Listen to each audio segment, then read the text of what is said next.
If you've been thinking about doing some home improvement projects, you're going to be able to save some money on those jobs this weekend. The state is offering a sales tax holiday on energy saving upgrades. State Comptroller Glenn Hager joining us in studio to talk more about it. Good morning. Thanks for being with us. Good to be with you. Thank you. So what kind of items are we talking about people can save? We're talking about two different holidays this weekend, tax holidays. One for Energy Star. So if you see the Energy Star on there, those are for energy savings such as air conditioners, hot water heaters of a certain value and lower, light bulbs, ceiling fans, and then there's another one that's starting this year based on legislation that was passed in this last legislative session for water savings. And so that's a new tax holiday. Between the two of them, it'll roughly be a little bit less than, my office is estimating a little less than $9 million that Texans can save on state sales tax as well as local sales tax. Roughly it'll be about $4 million if you see the Energy Star savings for energy, and then also probably a little bit about $4 million for the water conservation. And you can have those for your residential home as well as for your businesses.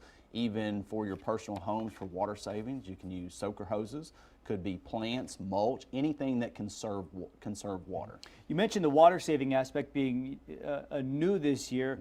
Kind of makes you wonder, why didn't that come about sooner? Do you have Yeah, no, that's a great question. I think that it was an idea that came about just because our population, especially we see it here in the Austin area and throughout parts of the state, that we're continuing to grow in population every single year.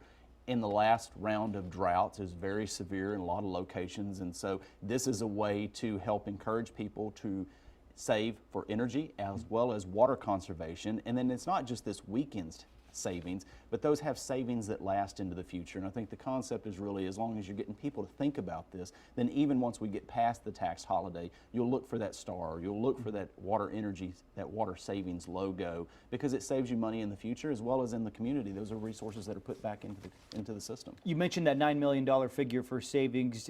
Do our numbers show, do we have any idea how many people take part in this? Yeah, that's a great question, and it varies within region, but the fact is we'll have several hundred thousands of people that'll take advantage of this opportunity this weekend. So that $9 million is $9 million. It's not going into the state's correct. fund.